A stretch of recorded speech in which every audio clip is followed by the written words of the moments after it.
Well, Curt, I have a little bit of a background in lacrosse. My son played RPI. You know, getting to know you, just reading your bio, like, you know, coach of the year and a lot of accolades. When did it happen for you, like, I want to coach? Yeah, I was playing junior and I stepped up and said, yeah, I'll take him on. And then won the provincials that year and then kind of moved to the next A-level group. And I've always been hooked. I've always just kind of been a lacrosse nerd and always wanted to be around it. And so I was still being in the locker room. So it was good. When you came in and you look, you know, there's a lot of holes you got to plug. Yeah, yeah.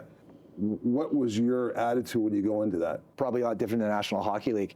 We kept a core group of guys, but you know, I had some guys that I wanted to bring in, and then there's some free agents that you want to attract. So you know yourself, you know, those player-coach relationships that you build, they stay with you, and they end up wanting to kind of come. So we're fortunate enough to be able to have really good assistants too, and they brought some guys along with them, and the organizational buy-in's been great. For me, you know, you talk about your staff. My staff is, I want teachers. Like, they're coaches, but they're teachers. I know that where they can come in and kind of clean everything up. You know, Yogi, he'll text the players videos of the power play. It's not just at the rink 2 hours a day. And then you let them build the relationships. When you first start here, like, you want to control everything, and it's all under you. Now with our guys, with Bob McMahon, I can trust him with everything. Like, he's made me a better person, better father, better coach. And then I got a phenomenal goalie coach too, Tyler Richards, and then Robbie Williams is one of the hardest working guys that I have out the back end.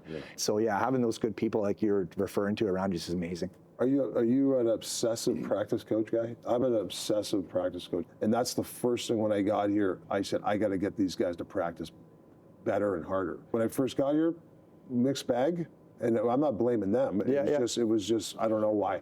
But now they know the importance of a practice and what we want. We're the same. It's like I always say, purposeful practice. With us, we probably get 20-something practices a year, and usually the night before the games. And it's usually just preparing for the next team. So purposeful practices in the NLR are huge. I don't know how you think this way. I'm mindful of players hearing my voice too much.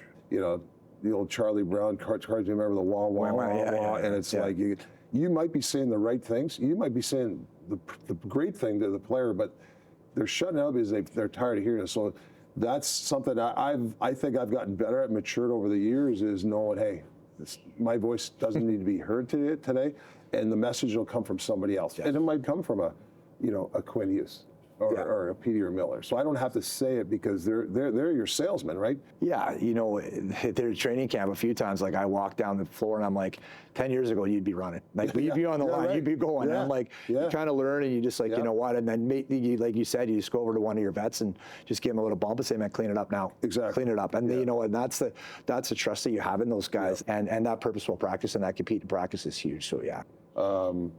What makes you proud about your team? You know what? That's a great question, Rick. We usually walk off, we go to the dressing room, and we high-five all the kids. And I just thought, you know, let's get them all on the floor. We brought all the kids on the floor. Wow. My guys stayed on the floor. The last thing they want to do in a preseason game was sit on the floor. But they know how important it was, and that made me so proud. Yeah, that was one of the biggest things. How about you? For me, what makes me proud of these guys, we've bounced back after a bad loss. It's all them. Point is, they're trying to get to their game, and they correct their mistakes. So I think that's what I'm most proud of about my team.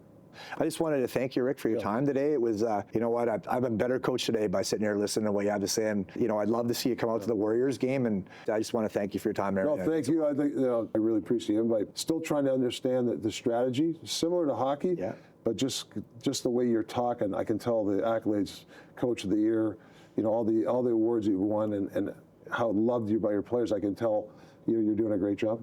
Thanks, man. Appreciate it. Thanks so much, man. Awesome. Thanks.